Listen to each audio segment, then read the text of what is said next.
Boa noite a todos, tudo bem? Como estão? Boa, Bitar.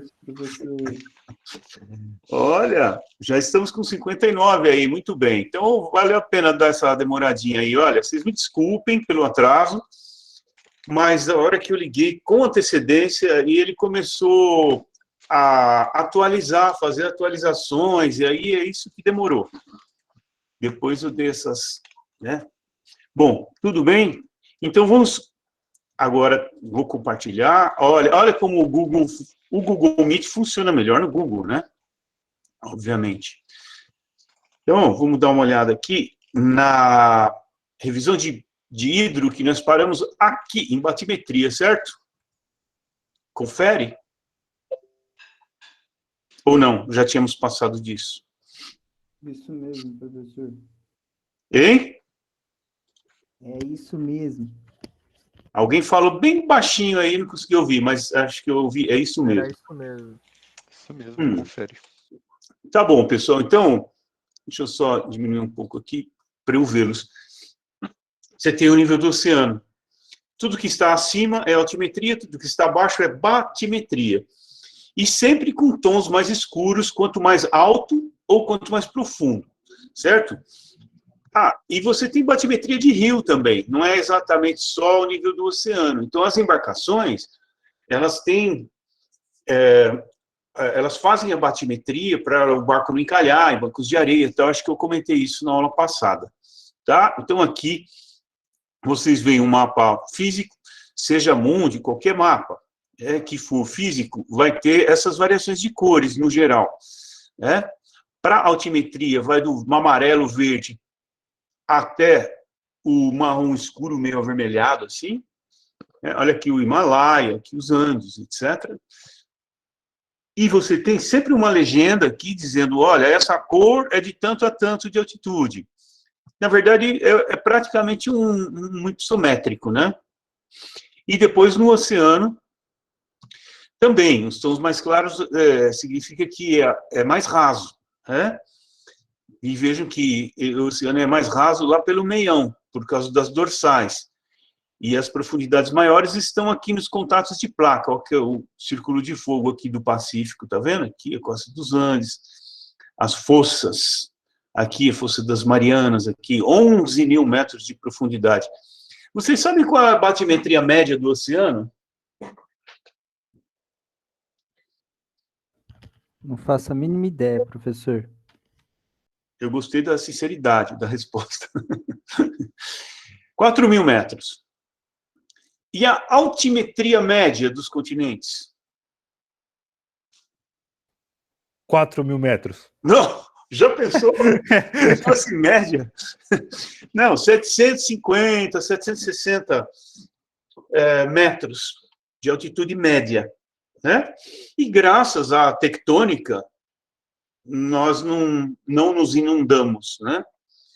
Porque se não existisse a tectônica, a pirogênese, orogênese, etc., para levantar o continente, e só desgastar o que em uma outra época foi levantado, a gente ia se dar mal. Muito bem, vamos passar para frente, então. Então, por favor, eu estou considerando que vocês já dominam os conceitos de perfil longitudinal, desde onde o rio nasce até a sua foz, os tipos de foz, né, estuário e delta, as medidas morfodinâmicas, as análises morfodinâmicas, né, como vazão, né, que é o débito fluvial, o gradiente fluvial, o regime fluvial, a amplitude fluvial, né, a diferença entre a maior vazão e a menor vazão durante o ano, tudo isso eu estou considerando esses conceitos que nós vimos, que vocês já estão dominando, tá certo? Se tiver alguma dúvida, ok? São conceitos muito importantes para o geógrafo. Então, vamos seguir. O nível de base... esse é um conceito meio chatinho. É um conceito interessante, mas meio complicado. É um ponto limite abaixo do qual a erosão é nula. Então, por exemplo, se eu considerar o planeta Terra, o oceano, é o nível de base geral, porque abaixo dele não haveria erosão, tá certo? Mas pode haver níveis de bases locais, a montante da foz. Então, imagine que no perfil longitudinal de um rio, há pequenos represamentos de água pelas rochas, ou uma represa construída, ou um lago, enfim. São trechos em que a água não corre, tá? Representando níveis de base local, de erosão nula. E que, portanto, é onde os sedimentos se acumulam. Eu tentei adaptar do Guerra, mas mesmo assim ficou meio complicado. Professor, Oi. então essa erosão nula é quando há depósito de sedimentos e só, né? Não tem nenhum processo de... Porque vocês sabem que desde o curso superior, que é onde predomina a escavação, né? O curso médio, onde predomina o transporte dos sedimentos, e o curso inferior, onde predomina a deposição dos sedimentos. Por que no curso inferior predomina a deposição? Porque as águas são mais calmas. Se as águas são mais calmas, então os sedimentos que estão sendo escavados e transportados lá começam a se depositar. E se o rio ele tem um longo trecho de inferior, né, de águas mais calmas, meândricos, etc., é onde ele começa a depositar todo aquele sedimento, e o interessante é que de forma selecionada, tá certo? Ou seja, os sedimentos um pouco mais grosseiros vão ficando antes, e lá mais para frente vão ficando os mais finos. Ou seja, a argila é um sedimento que ela só vai se depositar em águas praticamente paradas. Então, fundo de lagos, por exemplo, ou de represas, porque ela é tão fina, invisível a olho nu, que ela fica em suspensão, né? Quando a gente visitava em recursos naturais uma mineração de argila aqui, o que eles fazem? Eles fazem um desmonte hidráulico do perfil de solo e vão fazendo tudo o que a natureza faz. Aí eles vão, aquele lodo que sai do perfil de solo, vai passando por um container, ali fica a areia mais grossa, por outro container a mais fina, por outro container a mais fina ainda, silt, e lá no fim fica uma água turva. Uma água, e ali ela fica quietinha até o último grau da granulometria, né, que é a argila. O que é a argila? A argila é uma granulometria, né, invisível ao olho nu, mineral, né? Aí ela decanta. Então, nesse caso, a argila é um recurso reprodutível, porque o ser humano está reproduzindo um processo natural. Em rios, principalmente na região norte, você encontra argilas e areias também de sedimentação. É claro que a areia vai estar a montante, mais a montante, e a argila mais a jusante. Dá para entender isso? Hein? Olha, todas essas informações são muito importantes porque o rio, enquanto ele não é só um recurso hídrico, ele é um recurso energético. Em qual trecho ele tem maior potencial energético? É claro que no curso superior e no médio. Em qual curso ele é mais navegável? Claro que no curso inferior. Em qual curso tem mais sedimentação que se pode extrair matéria bruta para construção civil, como areia, argila? Claro que é no curso inferior. Em qual curso a gente vai fazer, sei lá, esportes radicais? É claro que é no superior. Então, em que época do ano ele é mais navegável? Aí eu preciso medir o gradiente fluvial, que é a variação da vazão durante o ano. Época de mais chuva, ele tem mais vazão. De menos chuva, menos vazão. Então, tem rios que eles são navegáveis num determinado período do ano, e em outro não. Tem rios que eles geram bastante energia, mas a algum período de estio eles começam a gerar menos energia, porque tem menos água. Então, Esses conceitos de hidro são muito importantes, tá bom? E falando em nível de base, inclusive um lago pode ser um nível de base. Vocês já pensaram na diferença entre lago, lagoa, laguna e represa? É o geógrafo que tem que dizer qual é essa diferença, né? Vamos começar com lago e lagoa. Alguém leu aí a revisão e pode dizer alguma coisa? Fala, Gianluca. Você ergueu a mão? Sim, assim, eu tô com a revisão aqui, mas eu acho que de cabeça, um lago, ele seria mais para dentro do continente, né? Ele seria preenchido por rios, e a lagoa, ela seria abastecida pelo mar, seria mais próximo. Aí você fez a diferença entre lago e laguna. É laguna que é costeira. Então, todas as lagunas que a gente tem estão próximas da costa. Tá certo? Então, inclusive, muitas lagoas que são chamadas de lagoas, porque no senso comum, você chama serra o que não é serra, lago do que não é lago, e assim, tudo bem, são os topônimos. Mas, tecnicamente, a laguna é uma lagoa que tem conexão com o mar. Deixa eu ver, lagoas. Então, a Lagoa Rodrigo de Freitas, no Rio de Janeiro, na verdade, ela é uma laguna Rodrigo de Freitas, né? A Lagoa dos Patos e Mirim, no Rio Grande do Sul, que ela tem conexão com o ar, e, portanto, uma interação de água doce com salgada, é uma laguna também, mas é chamada de lagoa, tá? E sempre as lagunas, elas estão próximas ao mar, e no caso do Brasil, elas estão sempre paralelas à linha de costa, por causa daqueles falhamentos lá da quebra do continente Gondwana, lembra?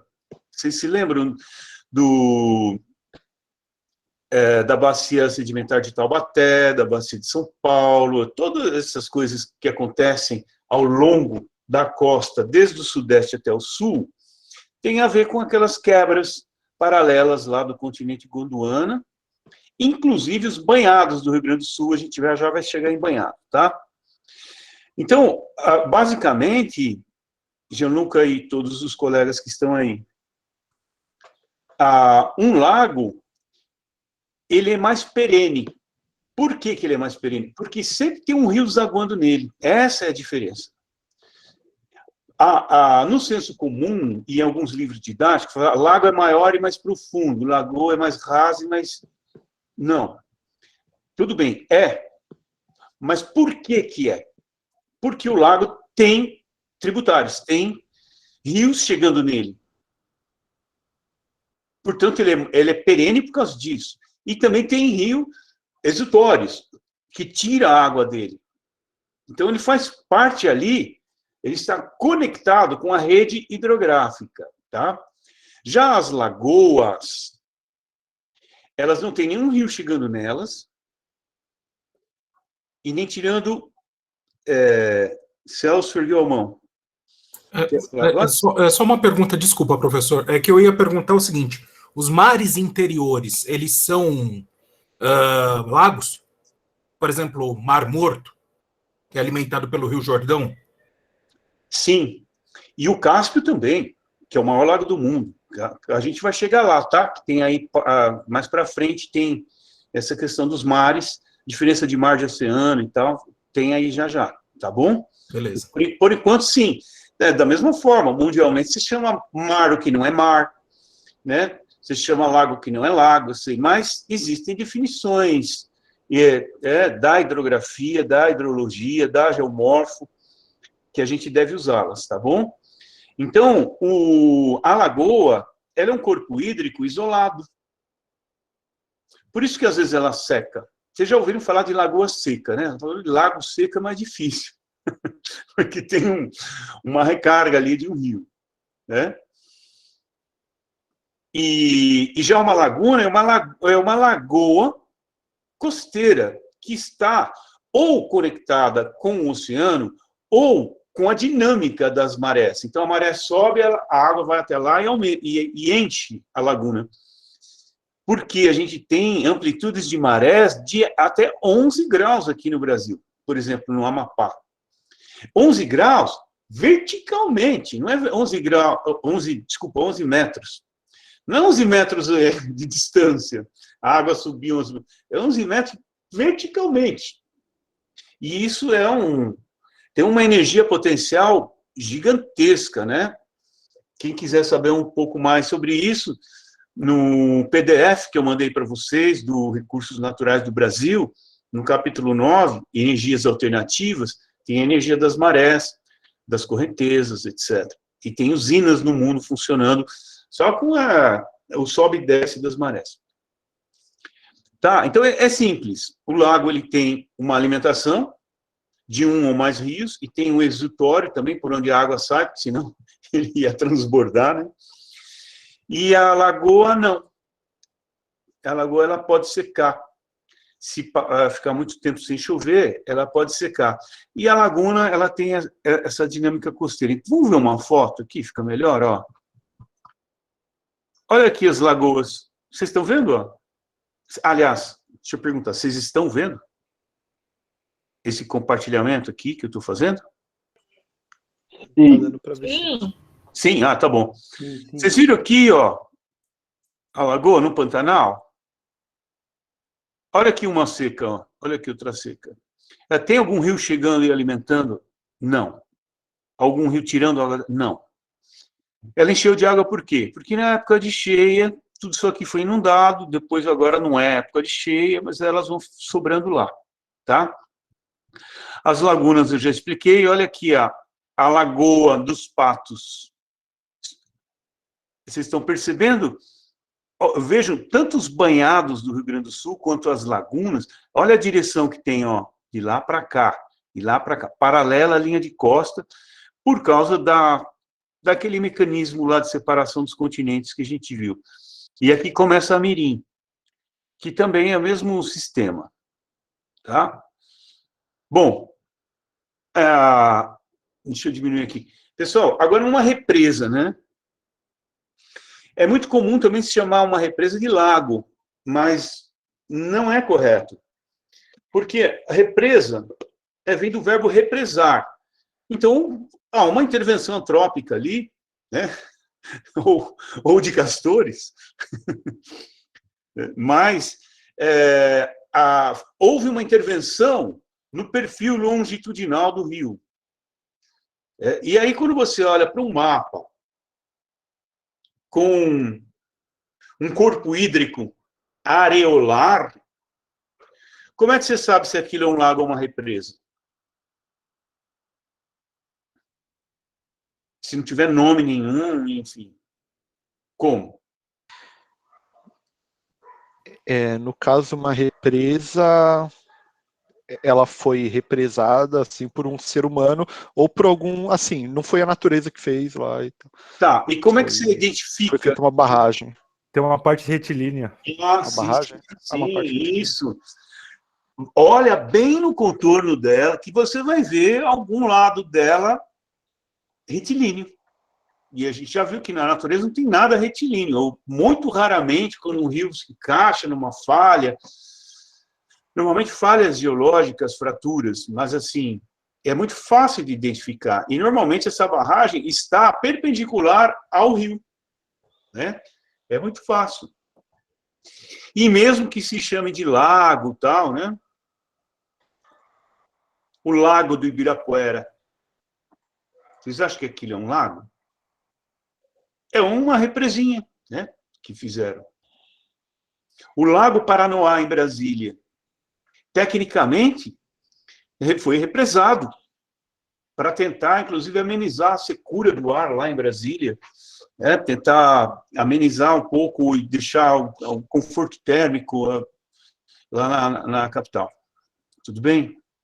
Aqui os castores. Por incrível que pareça, né, os castores já foi registrada uma barragem de mais de 800 metros de comprimento feita por castores no Canadá. Então, ele criou aqui um nível de base, vocês estão vendo? Ó? Local.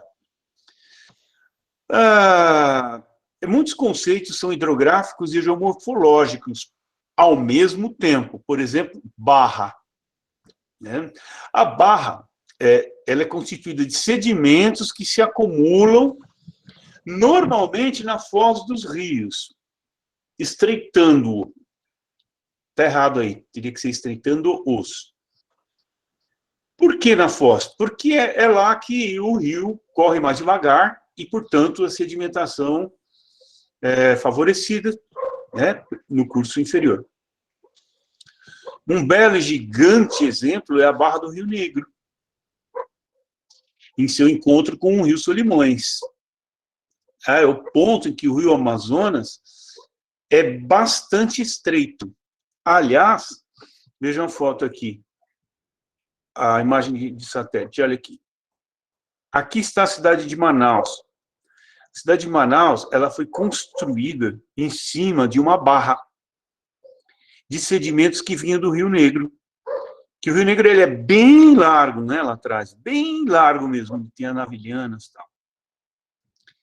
Por isso que a cidade de Manaus chamava-se antigamente de Barra do Rio Negro, antes de chamar de Manaus.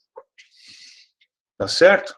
E aqui tem uma coisa interessante, aproveitando essa foto, que o Rio Solimões vem por aqui, bem barrento, e o Rio Negro vem por aqui, como o Aziz Absaber chamava, ele falava que o Rio Negro tinha cor de café fraco. Assim, quando você pega a água, né? Falando nisso, vocês receberam lá minha aula sobre o Aziz Nassib Absaber, o pai da paciência, Absaber. Importante, viu, vocês conhecerem. É o nosso Humboldt. Então, é importante assistirem também, tá? Professor, Aqui. Pois não? qual que é a definição de rio emissário? Rio e? Emissário. Olha, emissário é uma construção, faz parte da engenharia, né? De uma construção civil, de uma construção de saneamento. Então, por exemplo, nas cidades costeiras, eles tratam o esgoto e levam lá para centenas de metros, às vezes, para frente, mar adentro, e lançam esse esgoto tratado lá. O ideal é que seja tratado, né? O que ocorre é que muitas vezes eles lançam sem estar tratado. Então, isso é chamado de emissário. Normalmente, emissário submarino. Quando se fala em emissário submarino, é uma obra de saneamento. Não tem nada a ver com rio.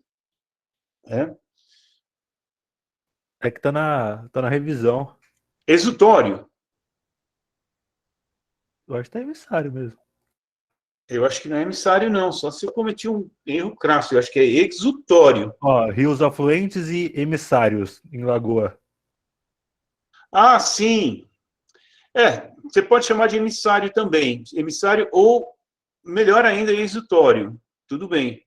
Na verdade, quando você está falando exutório, ou emissário, ou tributário, na verdade, é tudo rio, ô Yuri. Você só está dizendo qual a função daquele rio, entende?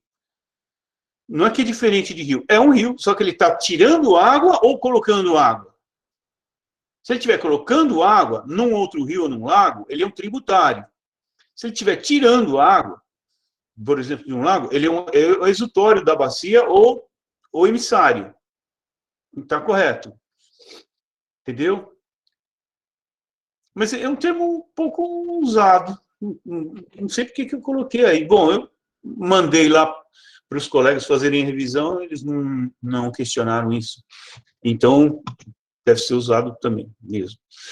Aqui, alguém sabe, está vendo que o Rio Negro está aqui e o Rio Solimões, quando encontra, as águas não se misturam? Está vendo? Aqui, bem aqui, é o meio do rio. Elas demoram, assim, quilômetros para se misturar totalmente. Alguém sabe por quê? Diferença de densidade, temperatura, enfim, tem um monte de coisa que conta nessa mistura. É muito interessante lá. Eu já fui no encontro dos rios. É fantástico. Realmente, as águas não se misturam por quilômetros, mas tem muita composição. O Rio Negro é muito ácido, né? É mais escuro, né? Enquanto que o Solimões é mais barrento. Enfim, fazem uma série de explicações ali quando você faz esse passeio do encontro das águas. Isso. A gente coloca a água no Rio Solimões, é um pouco mais morna do que o Rio Negro, por causa de uma carga de sedimentos muito grande. Por que essa carga de sedimentos tão grande, tão diferente do Rio Negro?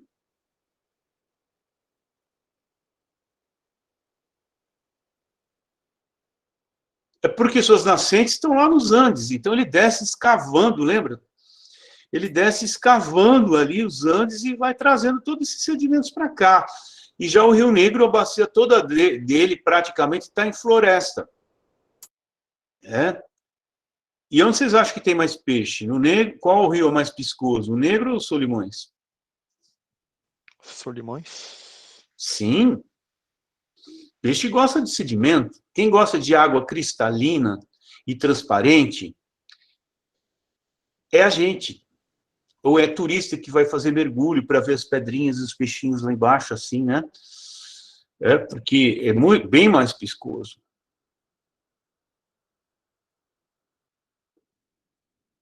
Tá? Então, essa diferença de carga de sedimentos é que faz com que as águas demorem para se misturar. E o volume de sedimentos e o volume de água que deságua na foz é tão grande, tanto de água quanto de sedimentos, e mais de 100 quilômetros costa adentro, mar adentro, a água ainda é praticamente doce. Pensou? Ah, e uma outra curiosidade. O Rio Negro ele é bem largo aqui, mais a montante, ele é bem largo. Ele estreitou por causa da barra. Lembra da definição de barra? É que se acumula normalmente na foz do rio, estreitando-o. Então, a foz do Rio Negro é aqui. Quando ele encontra com outro rio, ou com um lago, ou com um oceano. Então, A barra não acontece só na foz, né? Você pode ter esse depósito de sedimentos em outras partes do rio? Pode, contanto que o gradiente fluvial seja favorável para essa deposição. Vocês sabem que quanto maior o gradiente fluvial, né, a topografia, a diferença altimétrica para cada quilômetro, quanto menor, maior a possibilidade de haver deposição de sedimentos. Lembram do conceito de gradiente fluvial? Aqui, o gradiente fluvial, a partir daqui até a foz, é de poucos centímetros para cada quilômetro de rio. Enquanto lá nos Andes, são centenas de metros, muitas vezes. Né? Aqui acontece que o rio estreita muito aqui. O turista que vai para Manaus, chega lá e vai no encontro das águas e faz essa travessia aqui, ó, daqui até aqui. Aí, normalmente, ele sai decepcionado. Ele fala, só isso? Que o Rio Amazonas, falam tanto do Rio Amazonas. Estou vendo a margem ali do outro lado, que coisa, né? Só isso. É que ele está numa espécie de garganta, né? Por causa dessa barra aí. E o volume de água aumenta, né? Conforme a jusante vai aumentando em regime tropical. Então, para toda essa água passar aqui, o rio escavou fundo. Tanto é que você tem transatlânticos e aqueles navios cheios de container que a gente só vê em mar, né? Eles entram aqui, de tão profundo que é isso. Tudo bem, gente? Podemos continuar? Professor, existe algum problema de fazer construções perto da barra, alguma coisa do tipo? Então, essa é uma boa pergunta, João Pedro. Aí tem que haver um estudo geotécnico, né, para ver qual a idade, né, Quanto mais recente, menos consolidado é o sedimento. Então, e aí, você sabe também que os terraços, quanto maior a altimetria, mais antigos são, porque o rio foi escavando, né? Então, às vezes, você tem uma sequência de terraços. A gente viu aí na aula passada. Então, eles se constituem de sedimentos também, mas em diferentes idades. Então, tem que ver se a espessura e a consolidação daqueles sedimentos permitem até que tipo de construções, porque às vezes ela permite construções de casas, mas não de edifícios. Se não acontece o que acontece em Santos, né? Vocês já viram Santos, né? Dá até medo. Tem uns edifícios assim, que você fala, gente, será que eu bebi algumas? Não é possível. Tem uns assim, por quê? Porque não foi feito um estudo, porque lá também é a mesma coisa, são sedimentos pouco consolidados para suportar o peso daquelas construções, suportariam construções menores, por exemplo, talvez, né? Entendi, obrigado, professor. Não tem uma regra. No geral, é um ambiente mais frágil do que um ambiente cristalino, com certeza. Um ambiente sedimentar. Agora, quanto mais antigo, mais consolidado, e aí tem que fazer esse estudo, tá bom? Tá bom, obrigado. E olha, quanto mais perto do rio, pior é. Não só porque os sedimentos mais perto do rio são mais recentes, quanto ele estará mais sujeito a inundações. Então, um problema de Manaus é a cota 30 metros acima do nível do rio. Tem muitas cidades, muitos trechos urbanos abaixo da cota 30. E como o Negro já provou que ele consegue subir 30 metros, vocês viram o que aconteceu esse ano, né? Isso aqui é culpa de São Pedro? Culpa do rio? Claro que não. É culpa de conhecer o gradiente fluvial do Rio Negro para dizer, abaixo dessa cota 30 não vamos construir não, porque uma hora ou outra ele vai subir. E foi o que aconteceu. Aí todo mundo vai lá e fala, choveu muito, é por causa do El Niño, do aquecimento global, do não sei o quê. Não. É falta de geógrafo na gestão pública para dizer até aqui a gente constrói, a partir daqui, não. Tá certo? Então, tudo que está abaixo da cota 30 em Manaus inunda quando o rio tem cheio. Né? Esse ano bateu o recorde, né? Tudo bem? Posso continuar? Vocês podem parar e perguntar o que vocês quiserem a qualquer momento, tá bom? Eu tenho uma dúvida, professor, que surgiu agora, na verdade. Tem alguma relação com...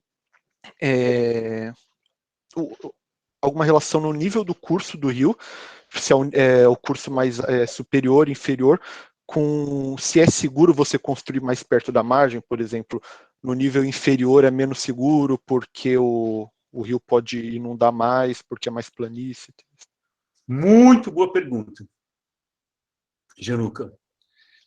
No curso inferior, a gente sabe que tem mais sedimentação e, ao mesmo tempo, tem mais água no clima tropical, né? Eu deixei bem claro isso, que essa coisa de rio de primeira ordem, virou segunda ordem, mais caudaloso, segunda com segunda, vira terceira, mais caudaloso, em ambiente tropical. Porque tem rio que desaparece no meio do continente, como o Okavango, ou que diminui a vazão, como o Eufrates mostrei para vocês. Mas no ambiente tropical, você tem o gradiente fluvial muito menor, o terreno é assim. A vazão muito maior. A sedimentação sendo muito maior, o leito pode subir. E o que acontece? Se o leito está sendo sedimentado e o volume de água é maior?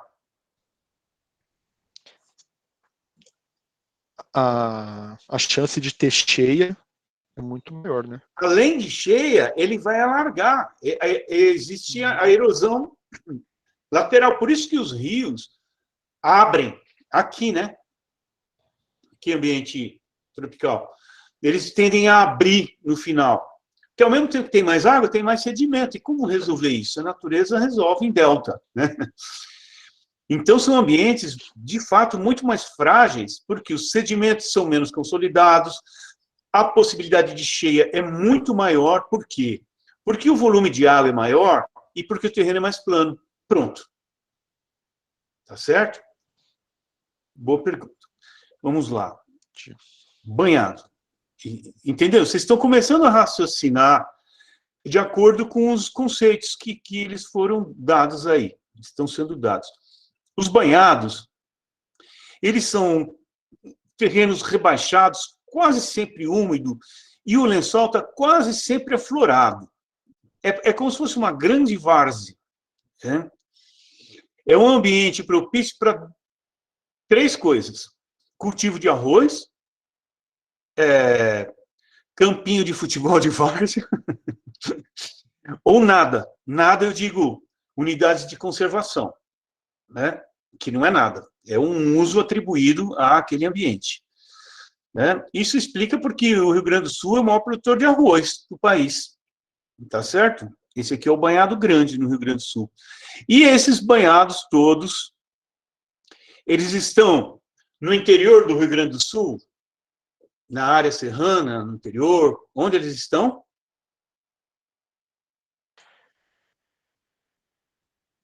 Mais nas regiões de planície? Mais na região de planície costeira e mais paralelos à costa, por causa daquele sistema nordeste e sudoeste, que a gente viu desde a bacia de Taubaté, alongada, paralela à costa, depois bacia de São Paulo, bacia do Ribeira, etc., lagunas, lagoas, banhados, tudo isso é um sistema só, né? Derivado daqueles falhamentos originais lá do Gondwana, ok?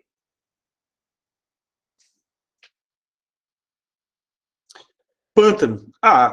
Pântano é uma nomenclatura bastante usada também no senso comum, mas, na verdade, é uma planície fluvial ou fluvio-lacustre, como no Pantanal, que está quase permanentemente inundada e que tem bastante vegetação dentro. Seria quase o equivalente a mangue, só que o mangue, pessoal, mangue, quando se fala mangue, lembra de área costeira, tá?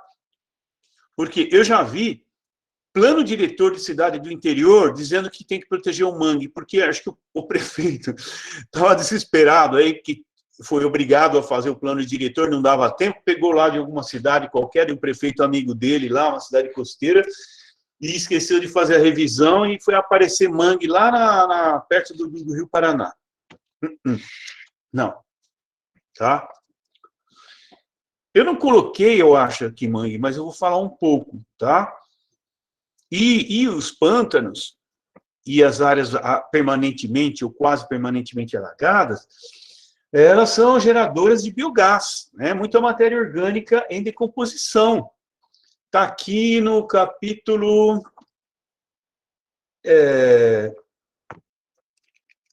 5, que tem gás natural, etc., e biogás. Só que a maior parte do biogás é reprodutível. Por quê?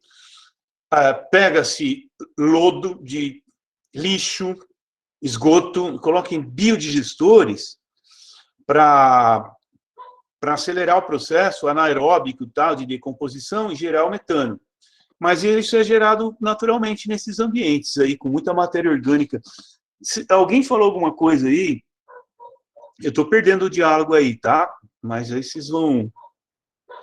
Tudo bem, gente? Então, é uma área quase que permanentemente inundada, com muita vegetação, normalmente é pequena, tá? Quando é muito grande, como o Pantanal é uma nomenclatura generalizante. Porque ali tem rio, tem lago, tem laguna, tem pântano mesmo, tem tudo quanto é um sistema muito complexo. Tem áreas permanentemente inundadas, tem áreas que nunca se inundam, as mais elevadas, que eles chamam de cordilheira, né? É tudo tão plano lá que qualquer elevaçãozinha eles já chamam de cordilheira. Que é para onde o gado se refugia, né, nos períodos de cheia. Então, tem muita variação. Não dá para você dizer que é isso. É um complexo. É uma enorme planície inundável. Uma enorme planície inundável composta... Eu posso chamar isso de planície fluvial? Não. É flúvio lacustre. Tá? Como eu mostrei na foto anterior, várias lagoas, tem lagos, e esse aqui é um leque do rio Taquari, que abrange mais da metade do que hoje a gente conhece como Pantanal. Tá bom? Então, é uma terminologia bastante generalizante. Por quê? Porque ali dentro tem muita coisa, muitas variações. Mas o que tem em comum? O que tem em comum que são áreas de planícies fluvio-lacustres que periodicamente inundam. Tá ok? Tá? Agora, o mangue, gente. Deixa eu diminuir aqui para enxergar um pouquinho vocês. Esqueci de colocar aí. No ambiente tropical e equatorial, as coberturas vegetais, e agora é isso que eu vou colocar na revisão de biogel, quando eu tiver tempo de fazer. Uma das coisas. Como é que você identifica numa imagem de satélite ou numa foto aérea se aquilo é uma plantação de alguma coisa, é um reflorestamento ou é uma mata natural? Olhando assim, de cima, como é que você identifica?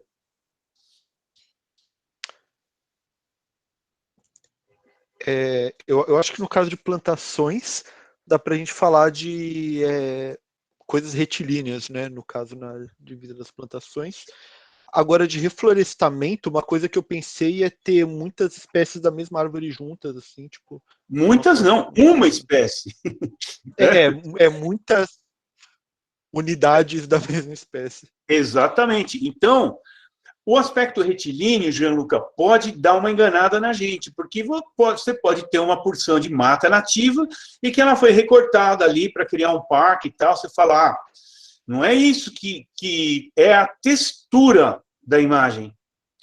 Porque em ambiente tropical, que há uma combinação de água e calor, e vocês já sabem que água e calor é o motor da biodiversidade, dos processos físicos e bioquímicos. Então, muitas espécies diferentes se desenvolvem em ambientes que têm muita água e calor. Certo? Portanto, muitas espécies diferentes, você vai ter uma textura mais heterogênea. Não parece um tapetinho liso. Agora, se você olhar de cima uma floresta de tundra, que também pode ser natural, ela vai ser homogênea. Por quê? Poucas espécies conseguem se desenvolver num ambiente tão frio. Certo? Se você vir uma silvicultura, que na verdade não se chama de reflorestamento, a não ser que você ponha um sobrenome, reflorestamento comercial. E você falar só reflorestamento, estou entendendo que você está replantando espécies nativas. Então, se for chamar silvicultura de reflorestamento, tem que falar reflorestamento florestal. Melhor ainda, florestamento comercial. Porque eu não sei se tinha floresta antes, para dizer reflorestamento. Tudo isso está lá no capítulo 7 do PDF do livro também, de biomassa. Tá? Olha, dei uma viajada, agora onde que eu estava mesmo? Estava falando do mangue. Então, o que se tem como regra é que no ambiente tropical, de Mata Atlântica ou equatorial, de floresta amazônica, ou cerrado, etc., você olha de cima, numa foto, numa imagem, você vai ver heterogeneidade na textura. Aí você fala, opa, é um ambiente que tem água e calor. E quando você vê uma homogeneidade, ou é plantação, ou são coníferas em ambientes frios, campos, pradarias no Rio Grande do Sul, ou o quê?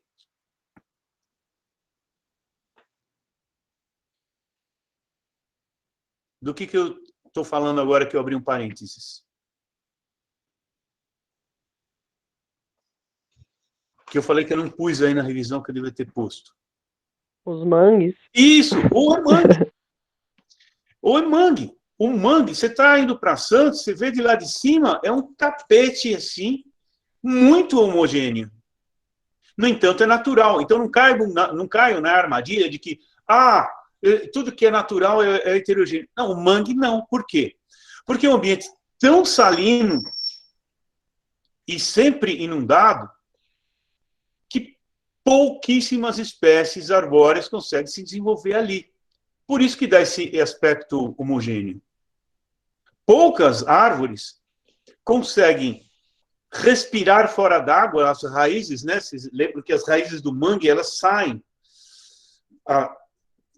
elas emergem, porque as raízes têm que respirar, vocês sabem disso, né? As raízes têm que respirar. Então, no mangue, você vê as árvores, elas desenvolvem raízes aéreas. E para suportar isso e a salinidade, então, são poucas espécies. E por serem poucas espécies, você acaba tendo um aspecto muito homogêneo. E aí a gente faz o link aqui de geomorfo, porque é planície costeira, de hidro e de biogel. Tá? No caso dos mangues. Tudo bem? Podemos voltar lá? Pessoal, geopolítica dos rios e bacias. A diferença entre rio fronteiriço e rio transfronteiriço. O rio fronteiriço é quando ele serve de fronteira entre dois países, pelo menos parcialmente. Por exemplo, o rio Paraná. Em um trecho do rio Paraná, ele serve de fronteira entre Brasil e Paraguai. Então, naquele trecho, ele é chamado de rio fronteiriço. Agora, quando um rio atravessa mais de um país, ele é transfronteiriço. E no mesmo exemplo do rio Paraná, ele é tanto transfronteiriço, porque ele sai daqui e deságua no Rio da Prata, lá na Argentina, quanto fronteiriço entre o Brasil e o Paraguai. Entenderam a diferença? Sim ou não? Peraí, Sim, professor, de sim, novo, sim. por favor, não entendi. O rio fronteiriço, quando ele atravessa, transfronteiriço, quando ele atravessa fronteiras. Atravessa fronteiras, por isso que ele chama transfronteiriço. Tá? Então, quando o rio Amazonas sai do Peru, ele não é chamado Amazonas, mas dane-se, eu digo internacionalmente é rio Amazonas. Desde lá do início do Maranhão até lá ele é Amazonas, internacionalmente. Ou o rio Nilo, né? Ou nasce num país, atravessa outro e deságua. Isso é um rio transfronteiriço. Agora, quando ele serve de fronteira entre dois países, é um rio fronteiriço. E muitos rios são as duas coisas. Tá certo? O rio Paraná, ele é transfronteiriço, mas também, que ele vai desaguar lá na Argentina, mas também ele é fronteiriço aqui em relação ao Paraguai. O rio mais internacional que existe, em termos de número de países que ele atravessa, é o Danúbio, na Europa. São, se não me engano, 18 países, eu não lembro direito o número. Então, ele nasce aqui na Alemanha, na Floresta Negra, certo? Atravessa a Áustria. E aqui ele é um rio transfronteiriço. Mas entra a Hungria e a Eslováquia, veja que ele faz fronteira. Então, aqui, nesse trecho, ele é fronteiriço. Tá certo? Depois atravessa a Hungria, entra aqui na Sérvia, e faz fronteira entre Sérvia e Croácia, e vem para cá, atravessa a Sérvia, aí ele faz um trecho de fronteira entre a Sérvia e a Romênia, e depois um longo trecho fronteiriço entre a Bulgária e a Romênia, até ele desaguar lá no Mar Negro. Tá certo? Entre a Ucrânia e a Romênia. Tá? Então, a bacia dele, ó, ela tá... A Suíça faz parte da bacia do Danúbio? Sim, uma Faz parte pelos pequena, afluentes. parece que sim, né? Faz. Aqui, ó, esse trecho aqui, certo?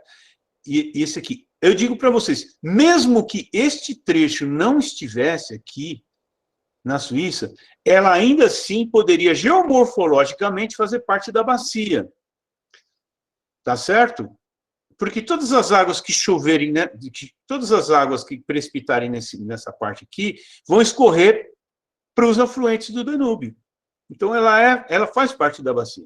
É igual dizer que a Jordânia faz parte do rio, da bacia do rio Eufrates. Não tem nada de rio Eufrates lá, nenhum afluente. Mas faz. Porque é uma parte da Jordânia que tudo que chover lá vai escorrer para os afluentes do Eufrates. Tá bom? Para a bacia do Eufrates. Então, é o que eu disse na outra aula. A gente está sempre em alguma bacia, né? Aqui na região metropolitana, a gente está principalmente no Alto Tietê, mas também em outras. Aqui, São Lourenço, Juquitiba, já está na bacia do Ribeira do Iguape. Tudo bem? Então, as bacias internacionais são 310. Esse número aqui tem que atualizar. Depois vocês atualizam aí. Tem um pessoal da Oregon State University, que a gente foi visitar aí uma época, numa missão, eles trabalham muito com isso, com águas internacionais, bacias, e eu andei consultando, e eles me falaram, olha, a gente chegou a um outro número, aí deu tempo de colocar no livro 310, mas aí no PDF de vocês e na revisão ainda está 260. E praticamente todas elas regidas por acordos e tratados e protocolos. Tá? A Bacia Amazônica tem o Tratado de Cooperação da Bacia Amazônica, com todos os países banhados pela Bacia Amazônica, exceto a França.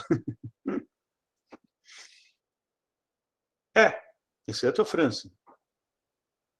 Que a Guiana Francesa é território francês, né? Eles usam um euro. Um voo de Cayenne para Paris é um voo doméstico. Aliás, eu tenho uns colegas lá da Federal de Belém que, quando eles querem ir para a Europa, eles vão até Cayenne e pegam um voo doméstico de Cayenne para Paris, que é muito mais barato. Então, a Guiana, embora seja bacia do Rio Amazonas, ficou de fora do tratado, porque seria, digamos, a Europa fazendo parte do Tratado da Bacia Amazônica, né? Se isso é certo ou não, não sei. E faz tempo que eu li o tratado, eu não sei se eles têm um tipo de participação diferente. O Nilo, o Rio Congo, o Mekong, o Danúbio, o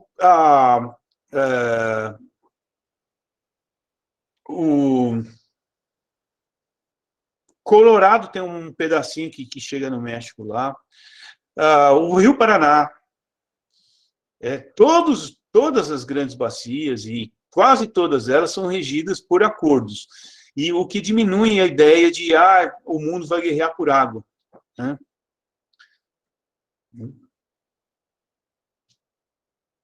Essa ideia de que a água vai acabar e o mundo vai guerrear por água não tem o menor sentido. Nem conceitual, nem empírico e nem econômico. Vamos lá, mar e oceano. O mar, alguém saberia, assim, esboçar uma explicação para a diferença entre mar e oceano? Ô, professor, o mar seria por exemplo, que nem o Mar Cáspio. É um lago, né? Tipo, lagos grandes dentro do continente, o oceano seria o mar propriamente dito, fora do continente, seria algo desse gênero? Assim? Mais ou menos, Pedro. Tem muitos mares que se chamam mares. Vamos ver lá atrás. Eu estava em dúvida, professor. Eu estava pensando agora há pouco. A diferença, assim, é claro que pensando de primeira parece uma diferença, mas tipo entre mar e laguna, porque, por exemplo, eu estava vendo Mar Negro aqui, não parece ser muito diferente do que conceitualmente seria uma laguna. Mas as dimensões não permitem chamar de laguna. Né?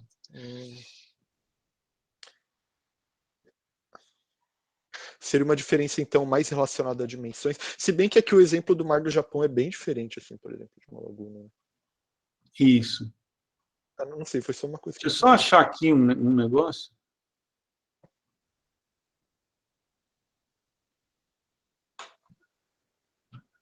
Ai. Não sei onde está. Deixa eu voltar lá. Olha, vocês estão vendo a minha mão? As minhas mãos? Estão? Estão enxergando as minhas mãos? Sim. Olha aqui o Mar do Japão. Você tem a crosta continental, com uma plataforma, que é a parte submersa da crosta continental, certo? Mas tudo isso é granítico, crosta continental. E, ao mesmo tempo, você tem uma crosta oceânica chegando desse lado aqui, por um encontro convergente de placas. Em todo o entorno do Pacífico acontece, basicamente, predominantemente isso. Essa parte aqui, ela está submersa. Nesse encontro vai haver duas coisas. A subducção, o mergulho da crosta oceânica, formando as grandes fossas marinhas, e, ao mesmo tempo, o enrugamento da beirada dessa plataforma. Tá certo? Por causa do choque. Então, o que tem aqui de água, aqui dentro, do Mar do Japão, está sobre o continente. Sobre a crosta continental. Porque o que enrugou, no caso dos Andes, enrugou aqui, na beira do continente.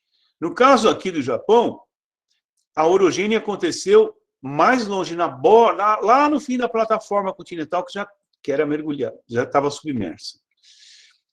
Isso é um aspecto definidor, tá? Mas não é o único. Porque você pode ter... Quando é que você tem arquipélagos em forma de arco no mundo? Só quando teve choque de placa. Tá?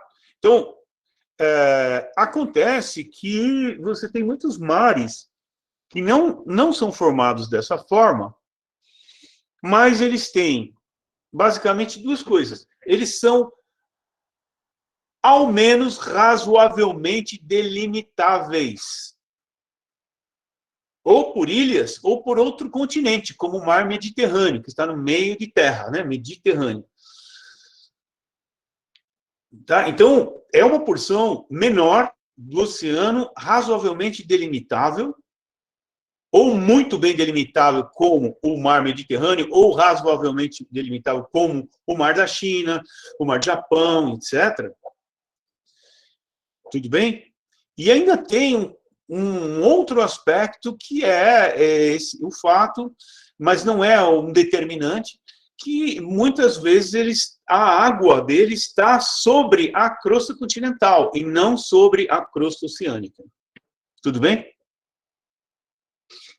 Ocorre, porém, que muito mar que não é mar vai ser chamado de mar, né? Imagina o mar da Galileia.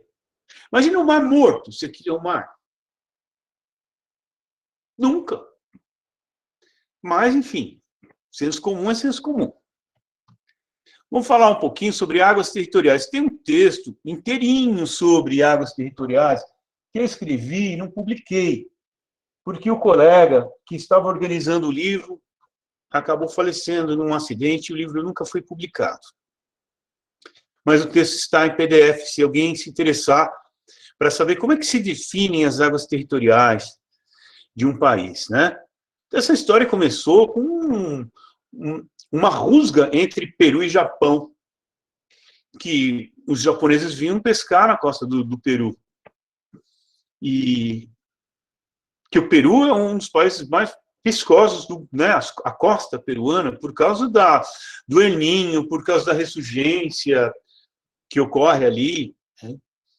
E aí começou um embate geopolítico em torno disso, e a partir de então que se começou a discutir, bom, até onde vai o domínio de cada país. É bem interessante essa historiazinha, bem geográfica, tá? Deixa eu anotar aqui para mandar para vocês, caso vocês tenham interesse.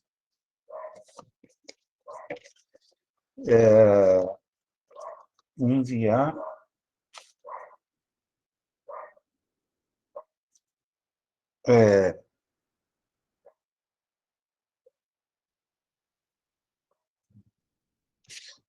Só para vocês guardarem lá uma hora, consulta. Tá bom? Então, tem várias definições que se misturam aí. Mar territorial, zona contígua, zona econômica exclusiva. Tá certo? E, basicamente, muito resumidamente, é isso. As águas territoriais. Ó, eu tenho aqui o mar territorial, a zona contígua, mar territorial até 12 milhas. Até 24 milhas da costa, a zona contígua. E até 200 milhas, então, as águas territoriais. O mar territorial brasileiro. Tanto é que naquele mapa ali atrás, deixa eu voltar nele. Onde é que estava? Ah, não. Está mais para frente, a gente já vai chegar lá. Tá? A gente vai chegar lá. Desculpa. Depois vocês dão uma lida nessas definiçõezinhas aqui, que são conceitos muito geográficos, né? E é importante que o geógrafo conheça isso. Olha aqui, águas internacionais. Veja aqui o mapa do Brasil. Essa faixa branca aqui de 200 milhas é o mar territorial, as águas territoriais brasileiras. Tá certo? E todo o país tem. Vocês estão vendo? Agora, todo o país tem. Isso aí é século XX, que foi definido dessa forma. Vocês estão vendo? Inclusive as ilhas têm no entorno delas, né? O que não é água territorial, mar territorial, são águas internacionais. Então, resumidamente, né, são as águas em que qualquer navio, de qualquer bandeira, de qualquer país, pode navegar sem sofrer interceptação, interferência de ninguém. Essas são as águas territoriais aqui em azul.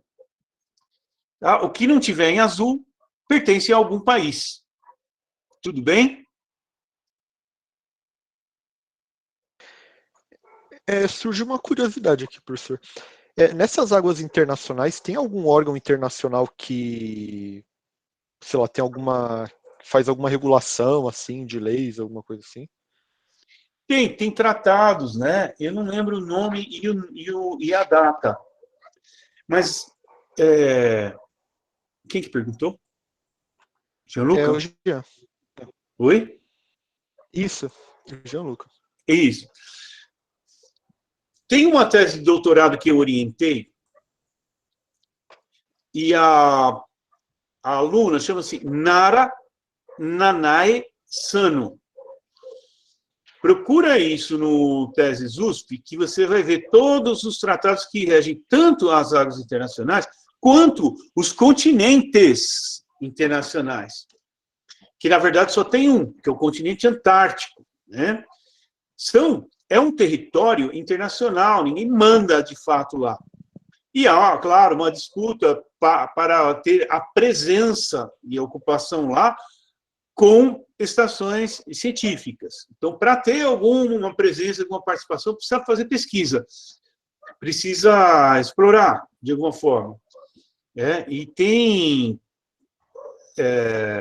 toda uma regulamentação internacional também, tanto das águas quanto dos oceanos. Você procura lá com mais detalhes. Vou procurar. Bom, o oceano. Oceano é oceano, né? O oceano é a nossa nossa grande fonte de água doce, né?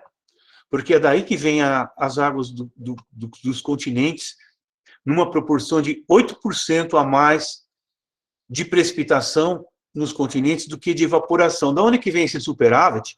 Daqui, ó. Então, esse é o nosso grande reservatório de água doce. Para terminar, a hidrografia é um tema importantíssimo, completamente relacionado com geomorfologia, climatologia, pedologia, biogeografia, né? Por exemplo, você tem as massas ciliares, os mangues. Portanto, é um tema integrador. O geógrafo tem que saber esses conceitos. Eu fiz uma coletânea assim, de termos, né? Lago, lagoa, então, mas também de conceitos importantes, né? Débito fluvial, essas coisas. Além disso, lembre-se de que estamos no país mais rico em recursos hídricos, superficiais e subterrâneos. Então, conhecer a hidrografia, seu funcionamento, seus conceitos, saber delimitar bacias, vocês têm que saber. Pegar um mapa hidrográfico, aí tem um rio principal aqui, um rio, delimitar a bacia desse rio quando aquele rio não vai ter nenhum... uma área que não está nem uma bacia nem outra. Vocês têm que saber fazer isso. Tá certo? Se vocês não aprenderam direito, põe aqui, neste livro, o capítulo sobre hidrografia, tá? Que vocês têm o PDF desse livro também. E também tem um capítulo sobre geomorfo, um capítulo sobre solos, um capítulo sobre clima. Então, isso aqui é um grande apoio nessas revisões aí de vocês. Tá? O meu interesse é que vocês tenham esse material de apoio. Claro, ninguém vai pegar um livrão desse e ler de uma vez. Você vai lá, tá ali sempre com ele do lado para consultar eventualmente. O Recursos Naturais eu acho interessante que vocês leiam antes de se formar. Tá? Aí, pela frente, vocês vão adiantar bastante o expediente de vocês. Tá? E também, vocês têm aí o PDF. Tá? O meu interesse é esse, não é vender livro, porque se eu quisesse ganhar dinheiro, eu ia fazer outra coisa da vida. Não ser professor. Mas o que eu ia dizer a mais... lembrei. Teve, mais de uma vez, né, momentos na geografia que a gente discutia o currículo. E a minha maior briga, eu nem sou da área de hidro, mas a minha maior briga era que hidrografia fosse obrigatória. Nós moramos no Brasil. Nós temos uma maior riqueza de recursos hídricos superficiais e subsuperficiais do mundo. Como é que num país desse você tem um currículo de geografia em que hidro não é obrigatório? Então, eu brigava muito por isso. E outra, você tem a paisagem geográfica, clima, formada de clima, relevo, substrato rochoso, solos, vegetação, rios, hidro. Todos os componentes da paisagem têm a sua disciplina obrigatória, menos hidro. Então, sempre briguei muito por isso e sempre me preocupei muito com os alunos que se formam sem saber delimitar a bacia. Por quê? Os professores que dão essa disciplina são excelentes, top. Consultei, como eu disse, a professora Cleide, só que como uma disciplina é optativa, tem limite de vaga, né? Então, às vezes, tem aluno que se forma sem ter feito. Não pode isso. Não pode, na minha visão. Tá, e o alerta final. A água vai acabar, né? Já que o tema é hidro, a água vai acabar. Meu Deus do céu, e o mundo vai guerrear por água. Meu pai do céu. Outro dia eu vi um jornalista falando na bancada do Jornal da Cultura, ele é um jornalista. Essa onda de calor que está no Canadá, e essas tempestades, essas inundações da Alemanha, tudo isso é por causa do desmatamento da Amazônia. É fácil, né? Se tirar um coringa assim Quanta pesquisa é feita na área de climatologia para explicar esses fenômenos, e agora é moda falar dos rios voadores, né? Então, se desmatar a Amazônia, o centro-sul do Brasil vai virar um deserto, porque os rios voadores vão chegar aqui com menos água. É bem possível, né? Vocês sabem, né? Os chamados jatos de baixa altitude, que na mídia são chamados, né? São chamados assim de rios voadores. Eles entram por aqui,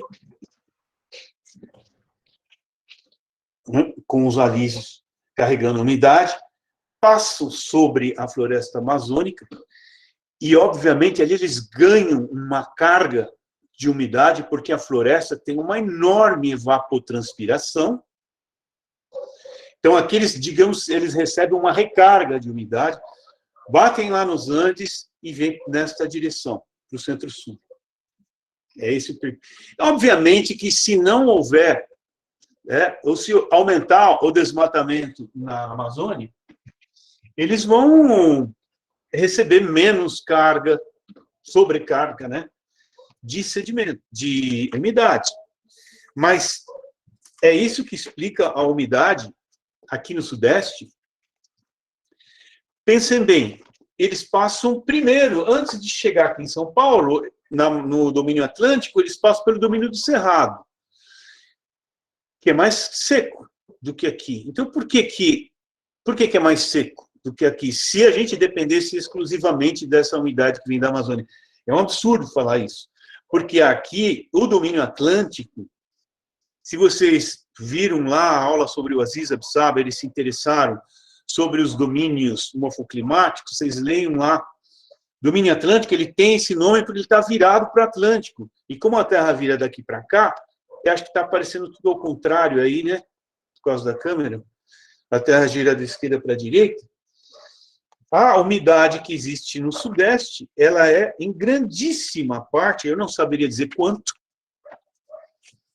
porque eu não sou climatólogo, mas dá uma olhada nessa imagem aqui. Isso aqui é o Sudeste. Aqui é a costa. Então, aqui tem Espírito Santo, Rio de Janeiro, São Paulo, aqui tudo coberto de nuvem. Você acha que essas nuvens vêm da onde? Dos rios voadores? Não. Não. Eles vêm da massa tropical atlântica, tá? Da umidade que chega no oceano. E eu já disse a vocês também que aqui onde eu estou, nos mananciais sul, Itapecerica da Serra, Cotia, etc., Ribeirão Pires, toda essa parte sul da região metropolitana, o índice pluviométrico aqui é o dobro do que é na região da Cantareira e Barueri e para lá. Por quê? Professor? Porque a gente recebe mais umidade aqui.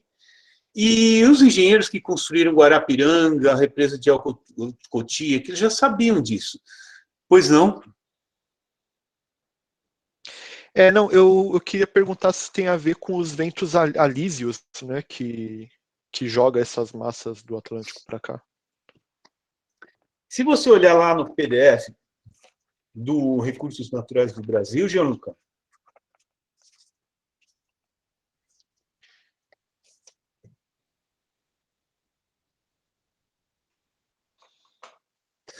se você olhar lá no capítulo 2 do PDF, aí você vai ter uma figura mais ou menos parecida com essa aqui, ó,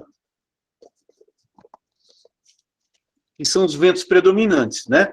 Esses vermelhos aqui, tá dando para ver, mais ou menos? Esses vermelhos aqui são os ventos predominantes quentes, ou seja, eles que descarregam essa água, né? Sim, tem a ver com os alísios, claro.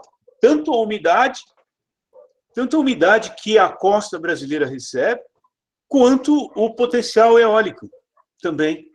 Mas aí o potencial eólico é mais no Nordeste. Tá?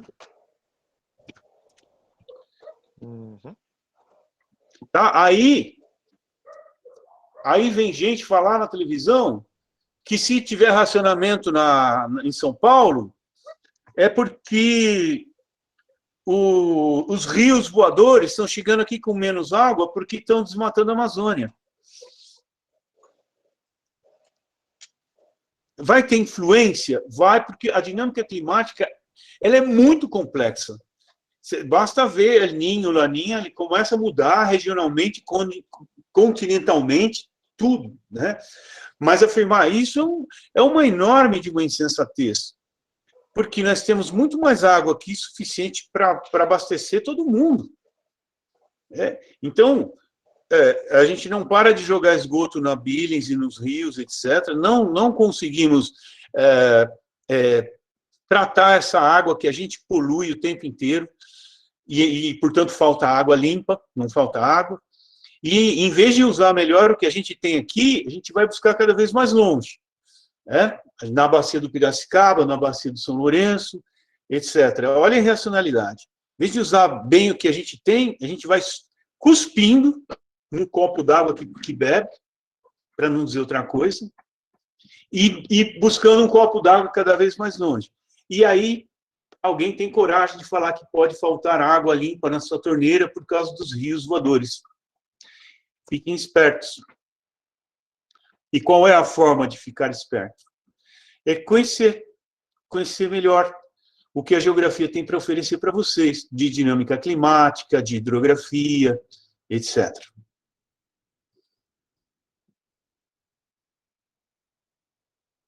Tá bom?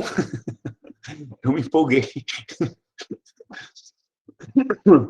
Pessoal, é o seguinte, eu vou fazer com vocês a mesma coisa que eu fiz com a outra turma, porque Recursos Naturais terminou lá e eu estou fazendo as revisões. Mas eu estou achando o seguinte, que eu estou protagonizando muito, e na universidade vocês têm que protagonizar mais. Como assim? Eu chego aqui e repito tudo que está na revisão que eu já dei para vocês lerem. Então, fica uma coisa meio... Parece que... O que eu propus... Ô, Fernando, pode tirar a máscara. A gente, pelo computador, não vai se contaminar, não, tá? O que eu quero dizer com isso? Que eu vou reservar a última aula para dúvidas sobre revisão de solos. Vocês vão ler, vão estudar... E eu vou ficar aqui, ó, só ouvindo vocês. Aliás, devia ter feito isso antes. Um pouco mais. Senão eu dou tudo muito mastigadinho e fico chovendo no molhado. Vocês já têm essas informações aí que eu dei. Então, vamos lá? Tá? Vocês receberam? O Evandro me cobrou aí que eu não tinha mandado. Depois parece que eu mandei. Não mandei? Vocês receberam? Mandou, a gente recebeu. Receberam a revisão de solos. Muito bem.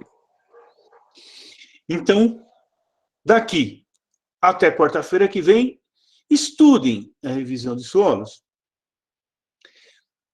Assistam a aula sobre as IS. As outras eu estou considerando que vocês já assistiram e já leram a bibliografia. Se não trouxeram nada aqui, é porque não tem dúvida. Mas leiam a bibliografia, assistam a aula, leiam, estudem essa revisão, que na aula que vem eu vou estar aqui disponível para esclarecer alguma dúvida aí com vocês. Professor, posso tirar uma dúvida sobre o trabalho? Pode. Sobre a resenha de um livro, né, ou texto, você tem alguma instrução específica ou, tipo, só uma resenha mesmo? Ou é só uma resenha. Vocês sabem a diferença entre resenha e resumo. Né? E eu só dei mais ou menos o tamanho, quer dizer, eu quero ler a resenha e entender a respeito do que aquele livro trata. E, é claro, aí a resenha permite que você se coloque. Né? Um resumo não, um resumo tem que ser... Tem que ser bem fiel ali ao que está escrito e pronto, acabou. Você mal se coloca, você só vai pegar, né? A resenha, ela permite. Então, não, só estando dentro daquele formato lá, Ah, e você me lembrou uma coisa, claro, o professor Jurandir me cedeu o PDF do livro dele para quem for, porque era o único que estava faltando, né? Eu falei, pô, eu não vou recomendar a resenha do livro, sendo que os alunos não têm acesso ao livro, a biblioteca, sei lá, ninguém... Mas aí eu consegui o PDF e mandei depois. Ele pediu, por favor, para não espalhar em redes aí, porque ele pode ter problema com a editora, tá bom? Beleza, obrigado. E vejam que são muitas opções, né? A de biografia, são muitos autores, eu incluí, de última hora, parece a Berta Becker. Tá? Eu falei, puta merda, como é que eu posso esquecer a Berta Becker? A Dora Romariz. Nossa, são assim, construíram, né, a nossa geografia. E principalmente no que se refere aos fundamentos naturais da geografia. No caso da Dora Romariz e os outros, a Berta Becker, vocês vão ver, era uma autora muito importante, também um foco um pouco diferente. E o que eu quero, eu não vou controlar isso, pode ser que tenha repetido e tal, não tenho como controlar isso. Mas, assim, no final, eu queria disponibilizar todos, para todos. Porque são trabalhos curtos e que não custa nada vocês uma hora lerem para conhecer um outro autor, um conceito, né, um outro livro. Não deixar aí num drive, sei lá, aí vocês me ajudam nesse ponto. Aí vamos deixar tudo lá disponível. Sim. Vai ser um material muito rico que vocês vão produzir, muito rico. E eu não queria que cada grupo ficasse com acesso só àquilo que fez, que tivesse acesso aos outros também. Ora, não seja para agora, eu não tenho tempo, professor, estou terminando o semestre, estou cansado. Guarda lá. Guarda lá. Um dia você quer saber, putz, Jean Tricard, vou lá. Né? Tem lá 3, 4 páginas de Jean Tricard. Tá bom, gente? Tudo bem? Tá ótimo. Então, vamos entrar aí na nossa última semana, reta final. Bom trabalho para vocês. Alguma dúvida cruel, assim, sobre o trabalho? Se tiverem aí no meio da semana, manda para a Sâmia. Mas eu acho que está tudo bem explicadinho lá, né? Não. Tá bom. Obrigado pela presença. Deixa eu parar a apresentação. Obrigado aí mais uma vez pela presença, tá ok? Bons estudos, boas leituras aí. Assistam lá o vídeo. Eu tirei leite de pedra. Como é que falar do Aziz Absaber em 40 minutos?